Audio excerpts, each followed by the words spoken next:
fresh, which I believe, because I believe both of them have the ability and obviously the knowledge and know-how to age tracks. And so it is good. It's hopeful. And like I say, if there's anything about this whole situation, is that I would love to be proved right. I mean, wrong when it comes to this little cub. And I hope that it's alive and it's doing really well. That's what I'm hoping for. Now, Sens, did you see where they went? Not yet. There's the only problem with letting them get a bit further.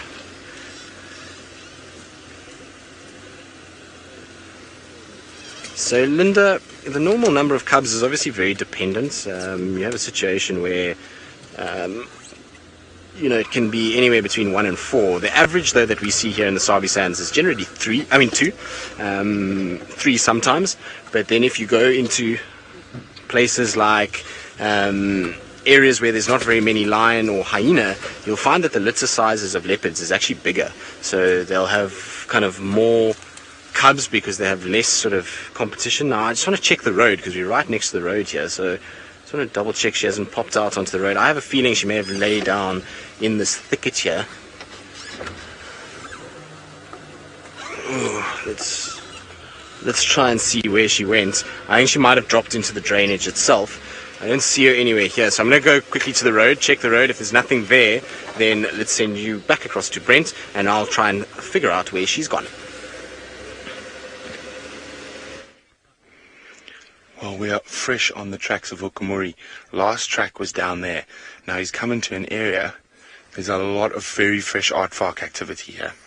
So you can see the tracks going down, and then there's this fine layer of sand that's been kicked over the tracks. So these aardvark have been burrowing this morning.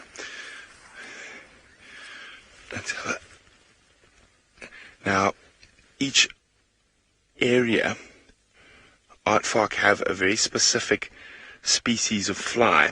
No one's sure if they feed off the aardvark's sweat or blood, but you can always tell an aardvark's home when the flies are there. Well, of course, this one's quite easy. You see the fly there? This one's quite easy just because of all the digging.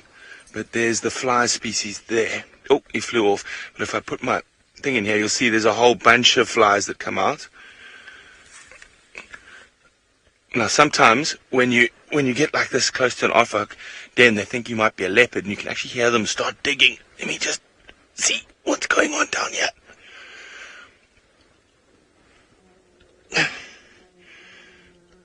Try to see if I can hear anything. See if I can see around the corner. Now, I'm not going to go any deeper into these dens because of the soil. It's very sandy here, and there's a really strong possibility that if I put my body in there, it would collapse. And I'm not as good a digger as an aardvark to get out of here.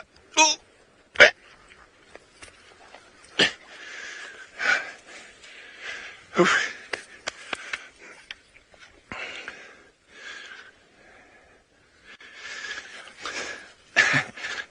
My stick seesaw. It's not really for protection, I just like it. I mean, I have used it, I have thrown it at the odd buffalo when they were being cheeky. But it's also just useful for pointing out stuff and twirling, keeping me entertained. See, here, like you can see, I was talking about how easily the stuff collapses. You can see the aardvark dug in here, and it's already collapsed. So the aardvark will have, we'll see here, you can see, that's why he's been so busy.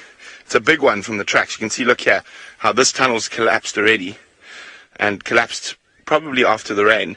So that's why there's so much activity around this den. A lot of housekeeping, new holes being dug, new bolt holes, new escape holes. This looks like another collapse over here. Very careful, we might just go through you somewhere here. But, okay, Hukumuri's last tracks were just there, heading straight for the Gari repeater. So we're going to keep on that direction.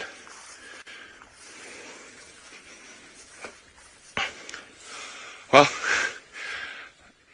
Sharon, I've been very fortunate in my on-foot leopard encounters.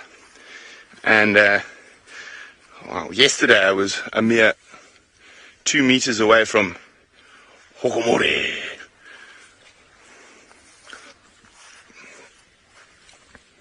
Now see, this is very cool.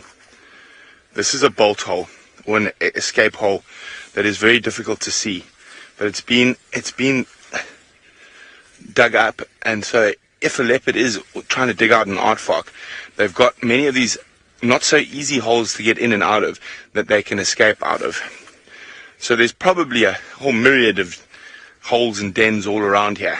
Sorry, Sharon, I got a bit distracted by the aardvark excavations. Oh, he's been busy everywhere. You can see how big he is. That's a big aardvark, looking at those tracks.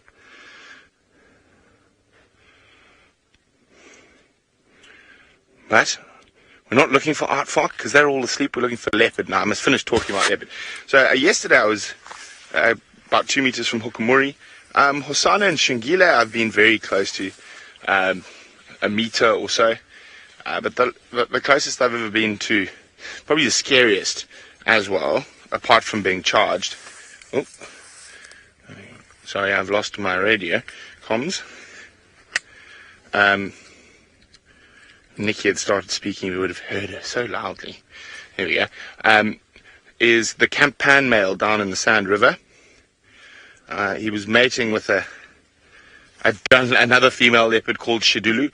Shitulu is another very common leopard name in this part of the world. And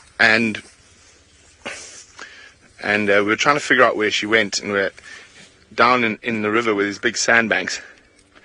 And my tracker just said to me, "Don't move." And I looked up, and on the bank, eye level with me, was the Campan male at about 30 centimeters. And I just went like this, and like this. Very quietly, very slowly, pretending I hadn't seen him. But he was actually pretty chilled on foot, but that close to a 100-kilo leopard. Still just aardvark tracks everywhere. Now, the reason I'm checking all these excavations is there we go, as I was saying, leopards like eating aardvark. So there we go, here's Hukumuri. Yes, Hukumuri. So he's come to check out this aardvark excavations because it is so busy. And as I said, leopards like aardvark. So we're fresh on his trail because he was actually seen crossing. So we're not far behind him at all.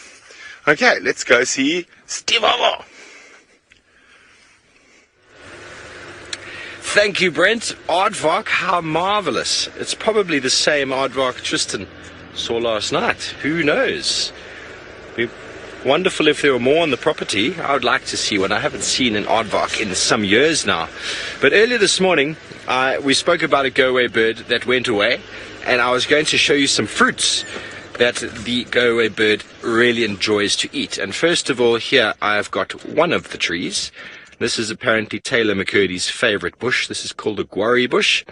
And you can see the red fruits are the ripe ones. We can actually eat them. They're quite delicious. And the green ones are not ripe. So the go-away birds, plus many other bird species, will eat these guarri seeds. And they are very, very important for their diet. So let me show you some of the pods or fruits of another one. Found another brown ivory tree. And here are the fruits. So, for the fruit lovers out there, these are absolutely delicious. Brown ivory, so very important foodstuff for green pigeons, the parrots. We get the brown-headed parrots here, the go-away birds, as well as hornbills. A couple other species really do enjoy the fruit. But that just adds to the diversity of what we have out in this area. So nothing more to report on that male leopard track that we had. We're quite far into the sort of southwestern side, and my assumption would be that it would have continued on its westerly trajectory and crossed west, but at that intersection there was just too many vehicle tracks up and down. Made it very hard to see anything crossing there, so we have moved on. Always in the quest for the diversity that we show. And Trish, you would like me to eat one of these. Which one? Both of them. I'll eat That one's a bit overripe. Here we go.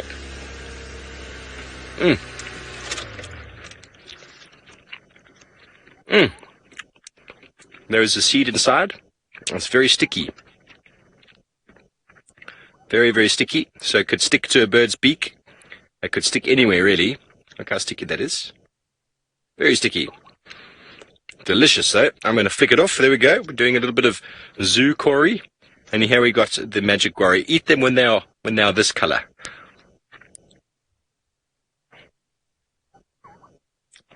Okay, in it goes. A little bit more sour. What would you say? Tart. Not as nice as the other, but when this is what you have to survive out here, that is what you deal with. Rather delicious.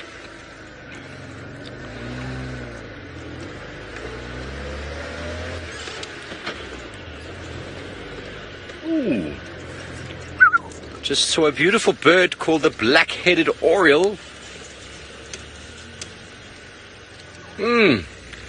Kristen, how many grasses here do we snack on? There's only one really that we snack on. It's this one here, the buffalo grass or the paddock maximum, and the seeds are quite delicious.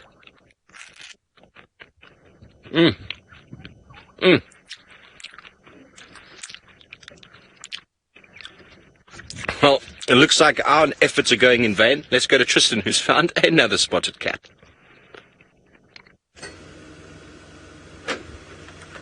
So we lost Kuchava and we were busy walking, well, trying to find her, and we've bumped into none other than Tingana. So he's right here in front of me on my left-hand side.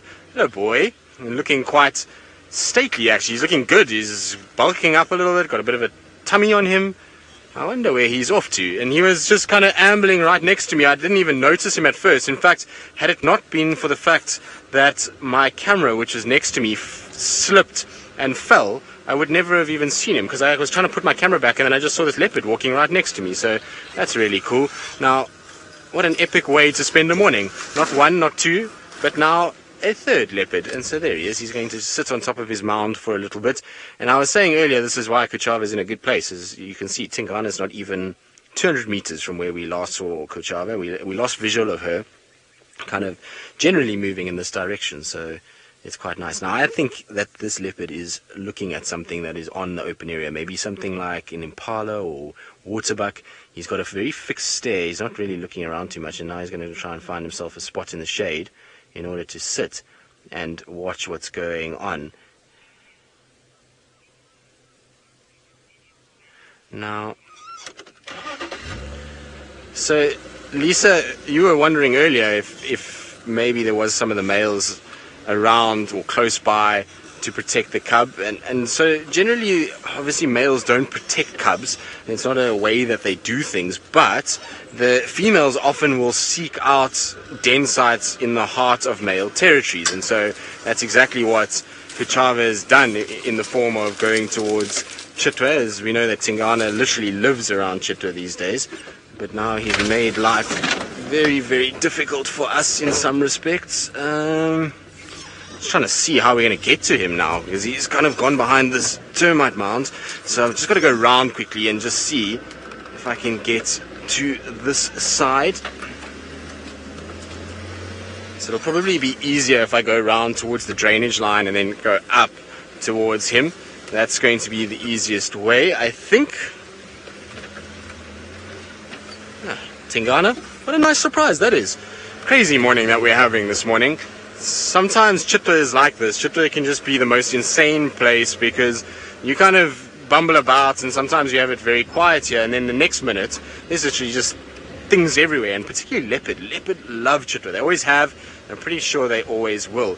Now look at the camouflage on this cat up there. So this is what you're trying to spot when you're walking, or you're trying to sort of drive and spot animals. He's sitting on that termite mound right there, but his camouflage is incredible. So you can't see anything, still can't really see him, but he's right there on top. I can see his ears sticking up, and it's only because I know he's there, but there he is sitting right on top. So it's amazing their camouflage, and you can see why we drive past them regularly and walk past them regularly is because they sit like this, and it's really difficult actually to notice them. So masters of camouflage, and I suppose Chitwa is a great area for it because they've got this kind of thicket on both sides of this open area, and that allows them to hunt effectively. They've also got water in the form of every single one of the rooms has swimming pools, and so they can go and drink out of there. In fact, I believe yesterday at some point he was drinking out of room 11 swimming pool, and I've seen many a male do it. Mvula,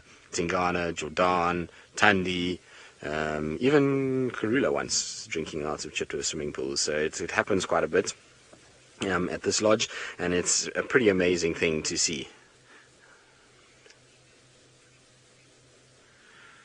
So Emma, you say I've definitely earned a big breakfast this morning. Well, I feel like I've eaten too many big breakfasts in my life, and by the sounds of Brent Leo Smith I have. Well, what he always tells me.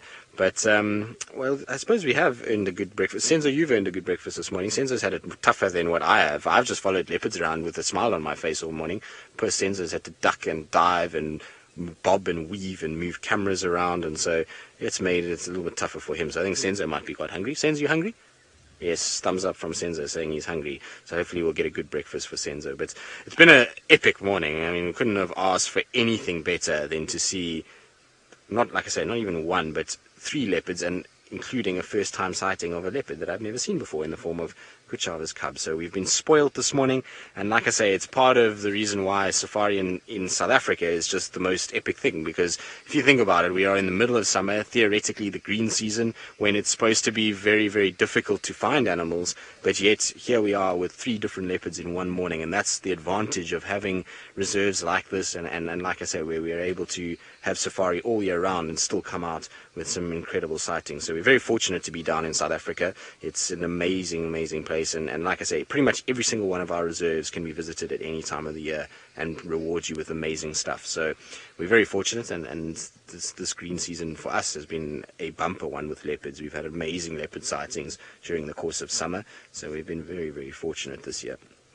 You can see he's kind of keeping a bit of a low profile. I think he's watching something that's moving around. I can't see what it is, but he's definitely kind of gazing upon the open area of Chitwa and just taking in whatever's happening. Now, I'm looking above me here just to check if there's nothing that I can see. Nope, it doesn't seem like anything. So I think he's just found himself a really nice perch for the day. He's high up. He can see what's going on. He's got shade. He's got camouflage.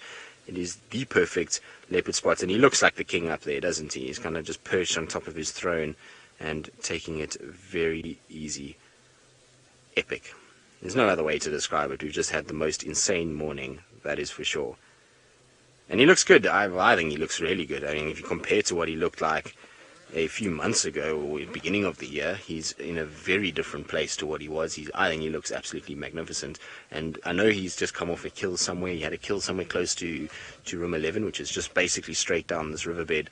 And it's part of the reason why I actually drove here, is to maybe see if he was here. And he's kind of seemingly starting to look a little bit more like the Tingana of old, doesn't he? He filled out a little bit, and it's just looking healthy, which is really, really good news. So super happy about the fact that we found him, and super happy that he's sitting and taking it very easy. And I'm pretty sure he's going to sit here the whole day. I don't think Tingana is going to move very far.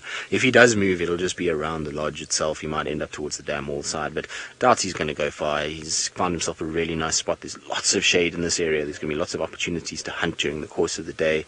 And so he's really kind of found himself a winning area, that's for sure.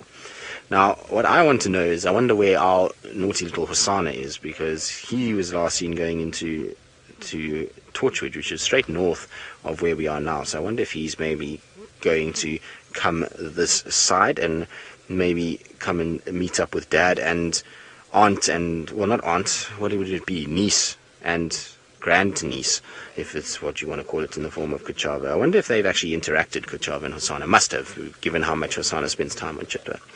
Now, we were talking earlier about, well, Brent was talking about spiders and Webby, so it's just a reminder that we do have the Webby Awards coming up, and I actually didn't realize how big a deal it is. I was thinking that, because Brent and I were actually yesterday sitting and we were talking about how we didn't really know much about it, and then we were watching a TV program randomly while we were having breakfast. or lunch, I can't even remember what it was, and there was a very big popular TV show that mentioned the Webby Awards, and so it's a very, very prestigious honor for us, and like I say, we were nominated. It wasn't something we entered into, so there is a chance for all of you to help us to win that. So remember, hashtag, well, actually not hashtag Safari Live, you need to go onto the Safari Live Facebook page, and all the details are there, and the links, you just follow the links, and remember that you must confirm your email registration, otherwise your vote won't count. So even though you can vote without confirming your email registration, the vote won't count until you do that. Good. Hopefully, Senzo, have you voted? Ooh, Senzo hasn't voted. He says it's his first day. We'll give you some slack, that's fine, because it's your first day, but we'll get Senzo onto it as well. I think most of the crew by now has voted as well, which is always very good. Nikki, have you voted? No, I don't know. Nikki, I'm sure Nikki's voted. She's very studious. There we go. She's voted on all three. Well done, Nikki. Very studious. You get a round of applause. Good. Now we're going to sit with Tingana, see what he gets up to. While we do that, let's send you back across to Brent Leo Smith and see if he's any nearer to that elusive male. Senzo, if you don't vote, we'll find a use for my stick, my friend. And that goes for everyone else out there. Vote. Now. Webby. Safari Live. Okay. Yes, so Hukamuri's tracks are now heading sort of in the easterly direction. Unfortunately, there's been quite a lot of vehicle traffic on this road, and it's very hard. So we're just double-checking the road again. We just saw Steve and Fergus behind us. They just passed. They've come into the area to give us a hand. Maybe Hukamuri's looking for the same warthogs that escaped him yesterday morning. And so he's around here somewhere. We think he's quite close. But we're hoping now that it's got it quite hot. He's going to lie up for the day, and might be mobile this afternoon. Oh, careful, Vim! Vim reversing downhill is always a dangerous thing. Let me come stand next to you so you don't have to reverse. There we go. So we're just trying to make sure. This is one of Hukamuri's sort of favourite little routes that he's been taking recently. So he might have moved through this thick stuff here and pop out around the Balanites tree. So that's where we're going to go have a look. And but his general direction has been sort of northeast. So we might check Zoe's road as well. Hopefully we get some luck. But so far, not much.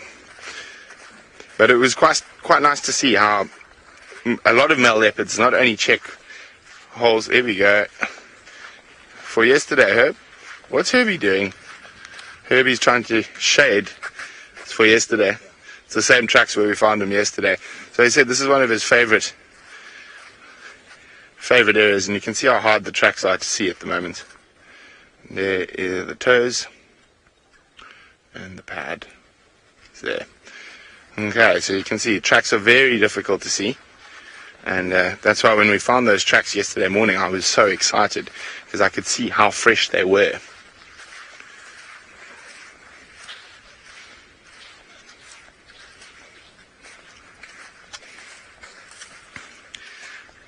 Now, those Aardvark tunnels we were looking at a little bit earlier, Eloise, they extend massively. It's very difficult to put a specific distance, but I mean, they are interconnected. It's like a little honeycomb under there. So lots of different tunnels going in all sorts of directions. So Herbie's just going to check there. I'm going to check over here quickly. Spread our resources.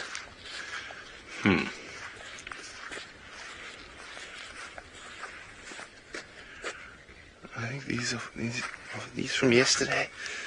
Yeah. My fuzzy. There's female tracks here. See here. That's a female track that definitely wasn't here yesterday. Interesting. Who is it? Shidulu? Tundi? We're going to try and figure out what's exactly going on. In the meantime, to Steve. Thank you very much. We did indeed meet Dr. Livingston himself, aka Brent Leo Smith, in the middle of nowhere, and they were also on their way back because of the tracking. Hukamuri has just done one of those. So lots of leopard tracks all over the place. As I suggested yesterday, these animals are going to be moving around, doing scent marking, re-establishing territory. But while we are moving along, if Ferg can just pan over here, you get a very different feel in the grass vegetation here than what we've seen before. Different grass species. One of the dominant species here is a very tall love grass, which you can see there, and there's lots of other funny blue seed grasses and things like that growing in and around. And the diversity up here, we're quite high up on what we'd call the Katina, which is the top of the slope, and you can tell that by the fact that all the tree species up here they got very large leaves, and this is almost a sort of seapline area that we are in. The tall trees you see in front of us, they are in fact the silver cluster leaf, which provides quite unique habitats because they grow on that interface where the sand and the clay meet, and that forces a bit of surface water to the surface, or groundwater to the surface, and that's why the grass is looking so tall and rank over here. And there is the silver cluster leaf, a very, very common tree in the lowveld, but also very area specific, as I said, so you get these beautiful little hot spots. Okay, so apparently we've got some answers or guesses for the beetle. Let's hear it, Nix.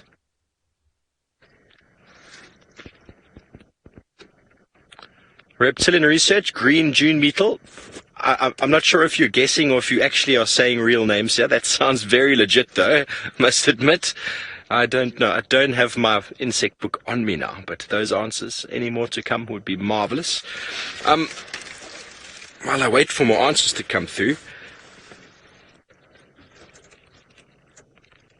dark vein, Lisa, that sounds pretty reliable. Dog vein. Dog bane. I'm not sure. Please make sure we hashtag Safari Live and include me in there. Leaf beetle, there's lots of nice names coming through. I'm sorry I can't answer and tell anyone if they are correct because I don't have my book on me. But what I do have is a bottle brush grass. The diversity of the grasses this morning is just mind-blowing. Bottle brush. Oh, sorry, I need it in the sunshine. Apologies, Ferg. Here we go. It looks just like a bottle brush. Isn't that easy to identify? Not a very not a very tasty grass, but it does produce a certain amount of foliage. Very good. But what I wanted to do was all of these lovely grasses that I've accumulated here, seeing as you've spoken about them at length this morning, isn't this a marvelous way of celebrating the diversity of the savanna biome then by making a table decoration for when I get back to camp? I know the ladies in camp are going to be super, super blown away by my table decoration. And all I've done, ladies and gentlemen, is collected. Let me try put it in the light for you. There we go. All I've done is collected a plethora of our beautiful grass species, and just looking at that picture you can see how different all of those grasses are, and I've counted about 16-17 species that we've managed to find just in this small area of Djuma where the soil type is very, very similar. All that there is that is different is little bits of drainage lines, little bits of seepage areas, and that is really it. It's all pretty much dominated by granitic soils, so quite sandy soil, and lower down you get more clayey soils in the sort of river drainage depressions. Okay, last little thing, I'm going to take that back and put it as a table decoration. I'm sure everyone is going to be super excited about that. I can hear Nikki is very excited in my ear. And on we go.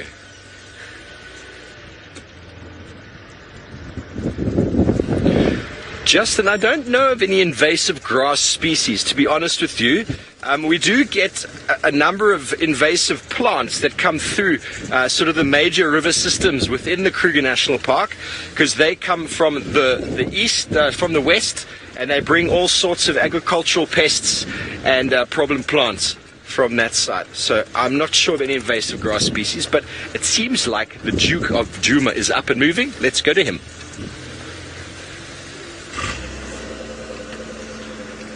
So he is up and moving. He's just decided to kind of get up and staring straight towards the open areas. I don't know if maybe there's a young waterbuck or something that's coming. Now, I can't actually follow him too far from where we are now. You might all be wondering why that is. It's because there are guests that are in the room straight ahead of me that are sleeping in this morning, so we don't want to disturb them.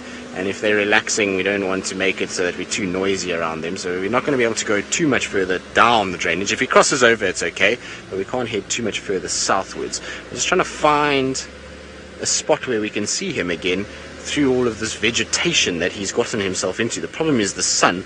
There we go, Senz. We're just going to have his head framed beautifully between the trees. Let's try head a little forward for Senzo. There we go, Senz. So he's going to just kind of be framed just between the trees there. There we go. Hello, boy. He's got a serious stare on him today, doesn't he?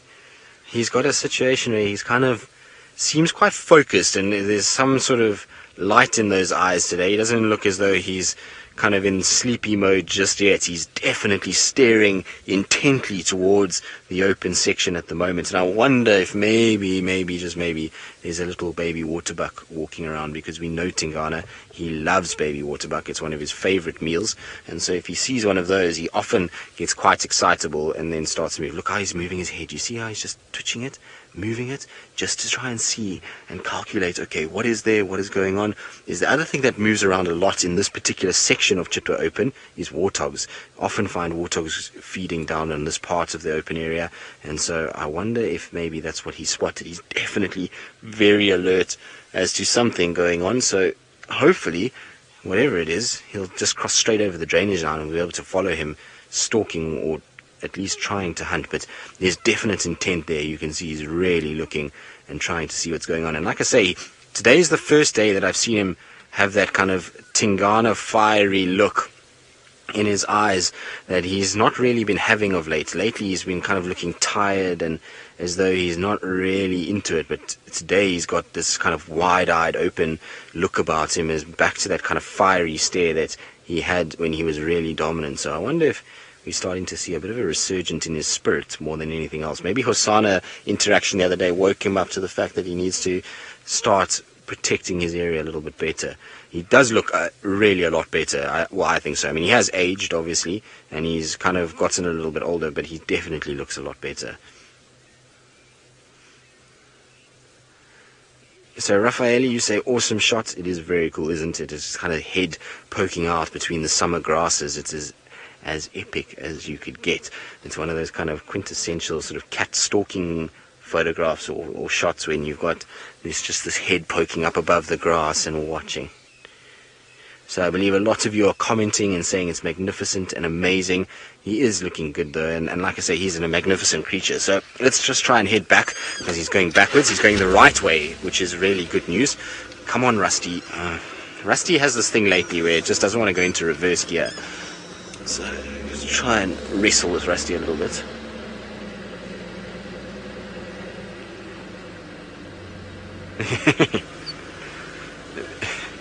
So, Giraffe Girl, you make a very valid point. We don't want to let Hukumuri know there are warthogs aside. We know how much he loves to hunt warthogs, and so we need to keep quiet so that he stays in the west. But I think he's busy with an Aardvark today, so that means that hopefully he'll leave this area alone. I'm quite glad Tingana's facing the way he is now, because now I can go and park back in the shade. The sun has got a bit of a nip to it today, so being out in the sun was starting to get quite warm, but we can go and just park ourselves right back in the shady area where we were, which will be absolutely perfect. There's going to be a bit of a branch in the way, unfortunately, but that's okay.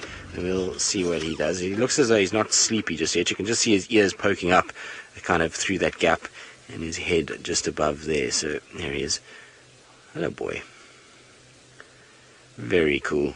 Could never have asked for a better way to finish or to have a cat day, really. This has been just the most insanely epic morning. From, like I say, from a little tiny leopard cub for the first time to this guy.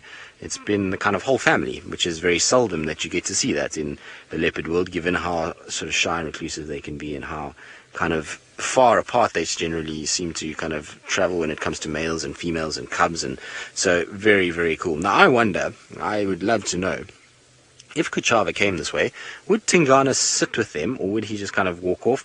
Has he met this cub? These are all things that go through my mind, and I think that in all likelihood Tingana would probably just kind of have a little look, see things, probably be much like when he was with Shadow. I don't know if many of you remember that sighting, but for those of you that are new or weren't watching that day, we had a sighting of Tingana where we found him on Juma, and he was very close to Chilapan. And then out of nowhere, Shadow and her cub arrived, and it was just the most amazing interaction between the three of them. The little cub came up to Tingana, rubbed its face on him, and he was growling at her, but not really, and kind of had this, it was over an hour and a half of interaction between cub, female and male. It was just the most incredible sighting, and so very, very cool. And so I think Tingana would actually be pretty chilled with Kuchava's little one. Looks at that little one, I see some resemblance there now if you look at the two of them side by side.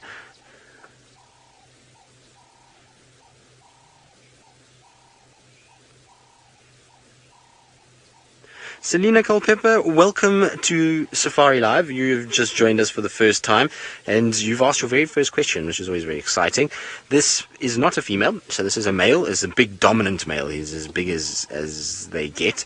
Well, I suppose there are one or two that are bigger than him, but he's an old male. He's about 12 years old, and he's kind of lately had a bit of a tough time of it. He's been pushed by younger boys, and he's lost a lot of his territory.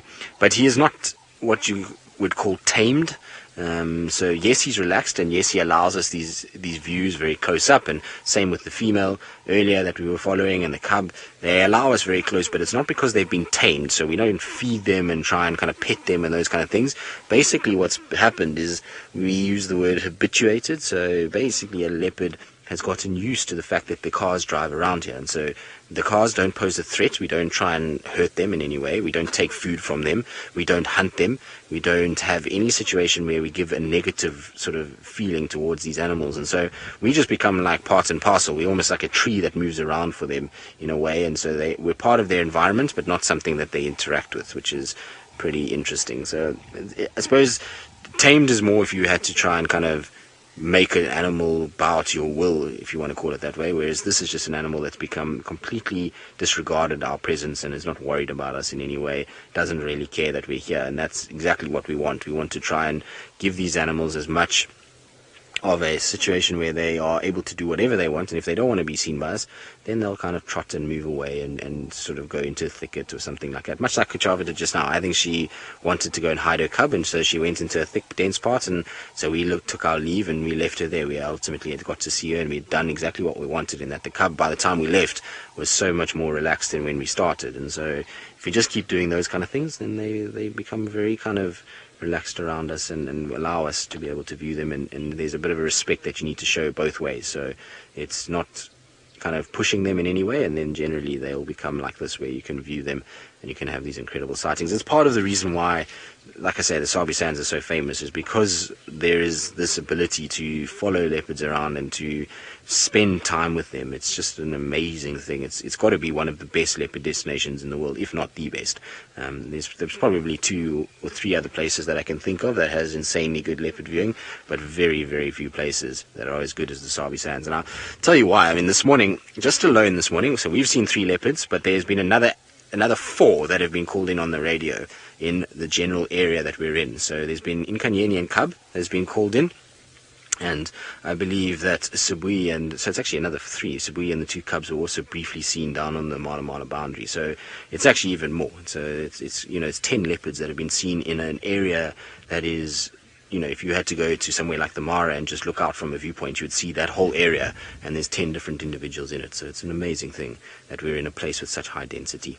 Good, he's still looking around, he's still watching what's going on. He's kind of checking out warthogs that are, I think warthogs is what it is, because I can't see waterbuck, and waterbuck are quite big. So I think maybe some warthogs that are around. And so while we watch what Tingana gets up to, let's send you back across to Steve, who's just bumbling about and I'm sure enjoying the sunshine. Enjoying the sunshine indeed. How marvelous it is, Tristan, that you have found another leopard this morning. And the Duke of Juma, how is he doing? Apparently you say he's got a twinkle in his eye. Well, that's marvelous. Hopefully he manages to secure himself some more food. I believe he was in Chitwa Lodge itself as a non-paying guest, but dining for free. How marvelous is that? Chitwa gets to see a leopard on a very regular basis, and I'm sure they are most happy. Oh, there goes a little accipiter. I wonder if you can get that, Ferg. It is tricky. When I say accipiter, I mean a little sparrowhawk type of bird, goshawk. Oh, and he's gone. Accipiter is the genus name for many of the sparrowhawk type goshawk birds, and to me it looked like a lizard buzzard, but it's very hard to say by the way it was flying. What you look for, and I'll show you in this marvelous book of mine. Not good light for the books, I've been told. So let's go for the lizard buzzard, 170. Okay, marvelous. There we go. Can you see that, Ferg? Is that okay like that? Okay. So when looking at a small raptor like the lizard buzzard in the sky, what you're looking for is when he turns his bottom, is you get these spots here. And I just got a little glimpse at those two spots, but it wasn't very clear, wasn't with binoculars, so quite hard to see. So if I turn over the page, there are some marvelous photographs of the lizard buzzard. My very poor rendition of the lizard buzzard's call. And if I show you again, if I just go back here, and the lizard buzzard is not an accipiter, but it is part of the accipiter group. So I feel quite bad now by calling it that. But accipiters are essentially all the smaller raptors. They fall into sort of that family. So onwards we go. But grey in colour, so not a falcon, and a little bit bandy, but without the light. Oh, wow. There's a beautiful spider that I just collected on my face. See if we can get him. Oh, come here, little fella. Come here, little fella. There we go. Don't know if he is not playing the game. Sorry. I'm not sure what it was, but it was in the face. But it's all good. I am alive, ladies and gentlemen. Not a dangerous spider. I don't think it was anyway. It didn't look like one of the dangerous spiders. So it looks like another punt out there for the Webby Award, seeing as we got the web all over my face. Please vote for Safari Live. We would love your support. That was all Ferg who rubbed that one in. But an indication that no one has driven this road this morning having a web in the face like that. It was a marvelous thing. I know some people get quite freaked out by webs in the face, but not to fear. Ferg and I are both okay. We have roughed the storm, and it was a good opportunity to mention the webbies. Well done. So, going to go away from my comical antics, and let's go over to Brent and see what updates he's got for you.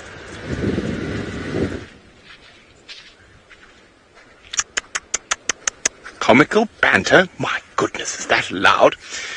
So that female leopard track is actually quite interesting. It looks like she chased something into the block to the west of us. And those tracks were, while we were walking that way, she was coming this way. So we're actually going away from each other. But I think there's a very good chance we might find her this afternoon. We're just making sure she hasn't crossed out of this area at the moment.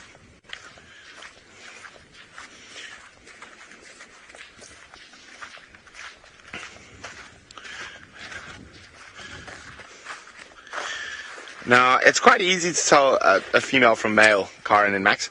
It's purely based on size. Even a 7-month, 8-month-old leopard male has bigger feet than his mom. Aha.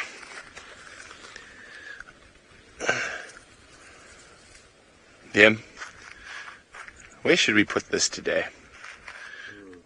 Tristan's chair? Senzo's chair. Liam wants to prank Senzo with the devil thorn. Now, I know I have showed you this quite a few times before, but it is incredible how it's specially designed to just get stuck between an antelope's hooves. And that is how they move around and propagate and spread. And with the two horns, it is called the devil thorn. This one is the large devil thorn. You get different species of devil thorn as well, including the small devil thorn. But so far, no tracks coming out. So that's a very good sign for this afternoon. Let's have a quick look here. Oh, there we go. There's a nice devil thorn flower as well.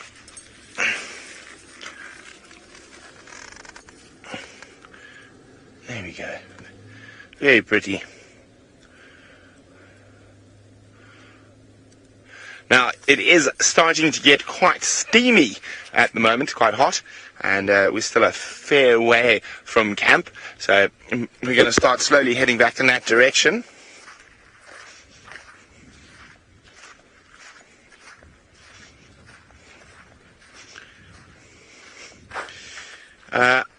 Now, each individual leopard, whether it be an East African, Southern African, West African, Indian, Ama, Indo-Chinese leopard, Romet, they all have unique spots and rosettes, but generally the basic shape is the same. Now, isn't that incredible? Leopards occur over such a vast area. Now, the most endangered subspecies of leopard is the Ama leopard. And who can tell me where the Ama leopard lives? Hashtag Safari Live. And so the Ama leopard, it lives in a very, very, very harsh climate, a very, very, very cold climate, and there's very few of them left. It's sort of the most endangered subspecies of leopard. All the francolins have been busy this morning. See if they actually caught anything. Digging out. Okay, well, speaking of leopards, while you try to figure out where the Ama leopard is from, let's go back to Tingana, who certainly doesn't live in a cold climate.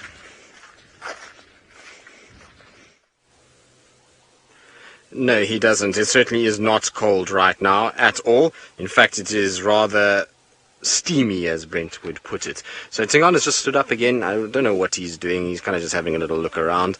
But look at that. You can see massive dewlap. And when you see him like this, you realize that all of our boys that we've been seeing, so that young male Steve saw, Hukumuri, Hosana, Tamba, they have a long way to go in terms of getting their necks to the same depth and thickness that you see from Tingana. Tingana's got a monstrous neck at the moment, well, still, and he's kind of got a lot of the dewlap developed, and it's going to take a long time for everybody else to catch up. Now, I think he's going to tuck himself in under that bush.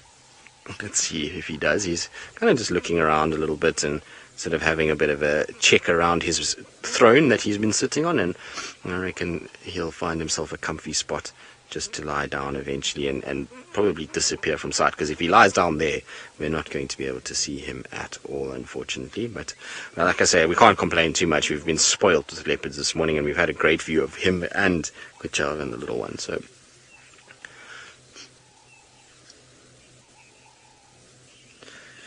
Sheila, no, I don't think so. I don't think he's going to try and start pushing back for his territory. I mean, it's possible. There's a situation where he maybe will try and kind of start pushing back into Djuma, but I don't think so. I think he's living the retired life now. He's happy in the way that things are. He's got Chitwa, which is, for him, the perfect place. He's got females here. So he's got Kwichava that's right here. She's got a cub. He's got pools, swimming pools, lounges. Go put his feet up, cocktails on order if he wants them. He's got a massive dam that's if he wants to go skiing or just generally do some water sports, he's got that too. So he's got a situation where he's living the good life, and he doesn't really have to push past here. And as winter comes, so Chitwa is going to become better and better and better for him. He's going to have animals coming down to water all the time. So it really is basically like he's checked himself into a 5-star hotel. He doesn't really have to worry at all from here. And like I said, there are females around him, so I think for him he's pretty happy where he is. The thought of probably having to fight with young boys is probably no good to him. Here he comes. He's just coming straight down, actually. He's decided not to lie down, which is wonderful news. The problem is he's heading further down this riverbed, which is not going to be ideal.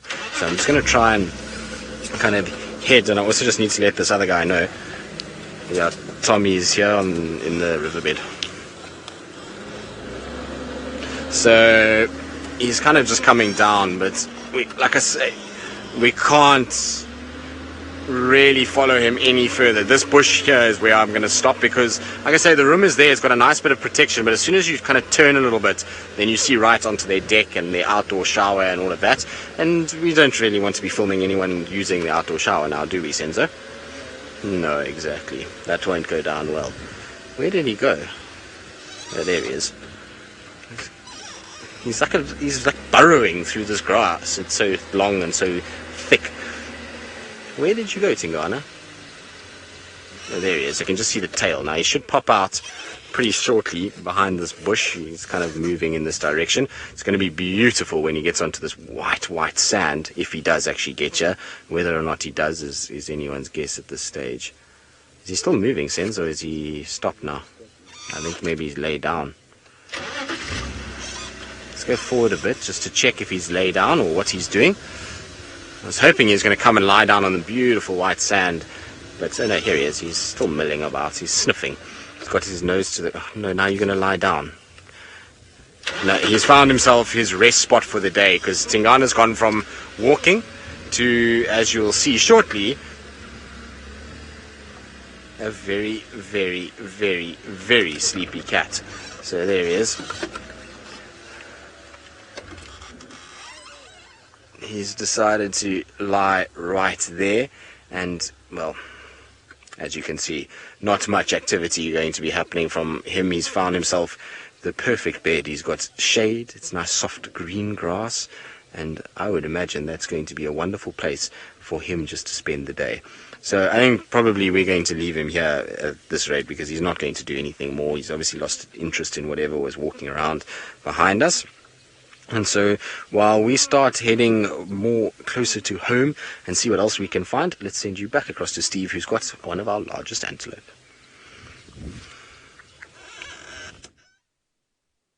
We do have a bird, and it is not the green wood hoopoo, which I think you might have thought, Nix. It is, in fact, a common scimitar bull, which is related to the hoopoos, the wood hoopoos anyway. It's got a long, black, recurved beak. All we can see at the moment is its long tail. Come on, show yourself.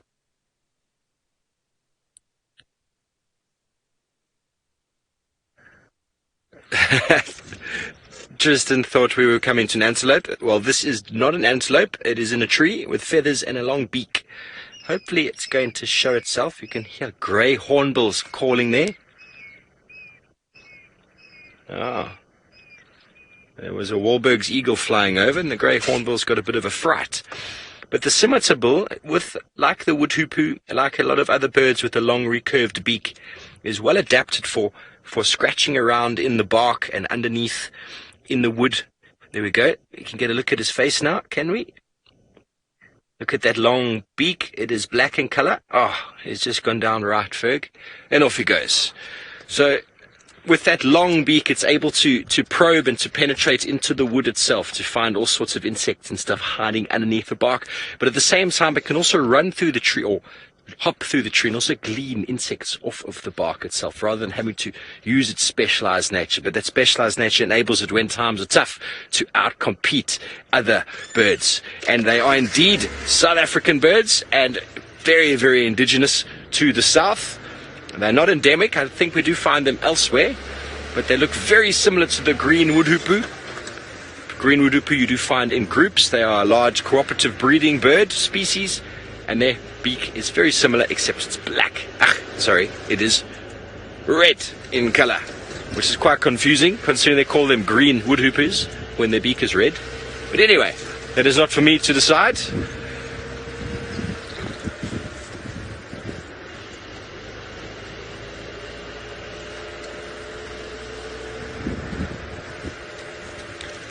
Okay, well, Brent has left you with some questions. Let's go over to him for his leopard answers.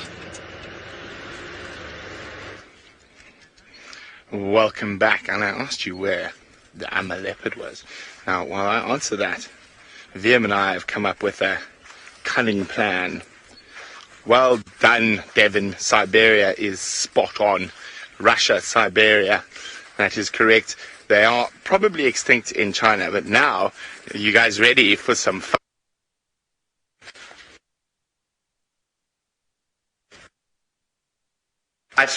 Here we go, guys. There we go. Look, they're all trying to hide. Viam, keep still so we got good signal. Let's go into final control. Hello.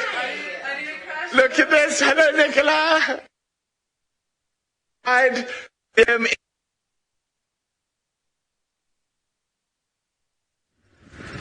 Okay, Brett, what are you doing? You are harassing FC for some reason. Apologies for whatever has gone wrong with his machinery there. But you are back with us and we are still bumbling around. And there is the most beautiful bird in the African wilderness.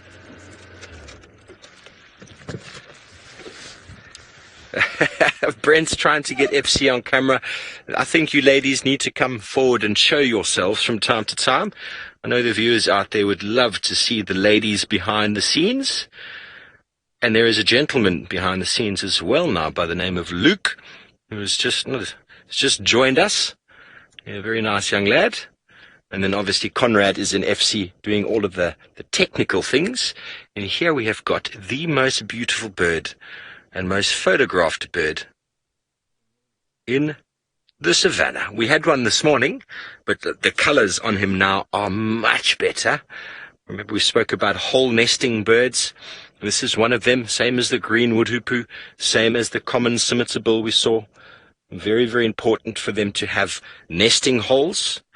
They are insect eaters, and without the nesting holes they will not survive. So they are savannah birds nesting in tree cavities, either created by dead trees and elephants or by woodpecker burrowings and excavations. And the marula tree that this one finds itself in is actually a very, very important tree for the rollers. And he's just jumped on the branch at the back there, Ferg, on that far back marula there. Maybe you can give us a nice shot of the marula themselves. Lovely South African liqueur that is made as well, not too far from where we are, Amarula cream. And it is a world favorite. I know it is all over the world these days. It's very similar to that creamy Baileys that you get in the UK, but far nicer, I must say. And that is made from the fruits of the marula, hence Amarula. And a favorite for a coffee and a hot chocolate on sundowners. Carol, this is not quite our autumn colors yet. There is still green in the air, and slowly but surely when the rains start to dissipate, we've had some late rain, so the trees are still looking very, very green. Let's have a listen. I can hear a lilac-breasted roller calling. Now he's stopped. But we've had some late rains, and because the rains have come, the water table is lifted, so the trees will not lose their leaves yet. But soon it'll start to change, and we don't necessarily get autumn colors. We often just get leaves that just fall off. So they will kind of dwindle a little bit and then just disappear. For example, the marulas, they don't sort of fade. They just fall off and then they're gone. And then you find just these stubby trees without leaves.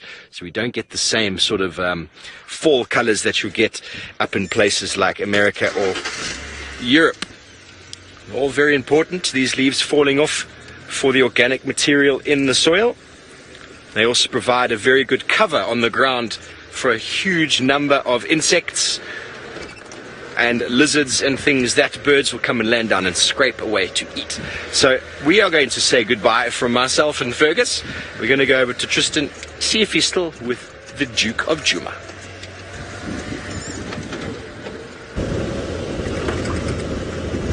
Now, we're not with the Duke of Juma anymore. See if we let him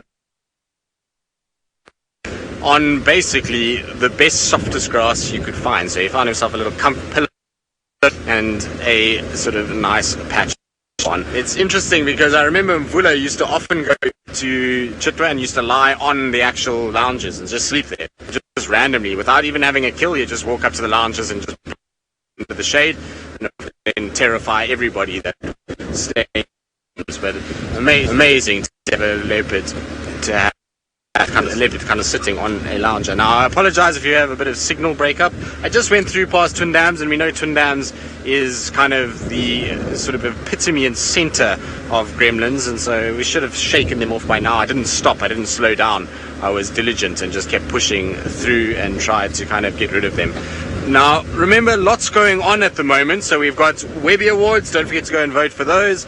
Remember, just check out the Safari Live Facebook page to get into information on that. And then also that Dive Live is up and running, and we need all of you to become Wild Earth ambassadors and to join our adventure under the ocean. And so you divelive.wildearth.kickstarter to get involved there. It should be an epic adventure, and I know Graham is like a little kid at the moment as he goes and gets Dive Live off the ground. So it's really, really cool, and you need to check that out as well. So lots happening in the Wild Earth front at the moment. We're busy on all fronts at this stage, and it's good to have. It's always good to be in those positions where we are busy. Now we are slowly but surely heading our way home. I was kind of in the back of my mind thinking, would it be greedy to ask for a sighting of Hosanna on our way home? And I thought, yes, it was a bit greedy, but we'll take it if it did come. But unfortunately, no sign of him yet. I think he might be on a kill inside Torchwood, given that it's been raining. But it's been the most ridiculous morning from our side. I hope that all of you had an epic time with us. So from Brent and Steve, all the cam ops, Nikki and FC and myself, it's been an absolute pleasure. We'll see you this afternoon on the Sunset Safari.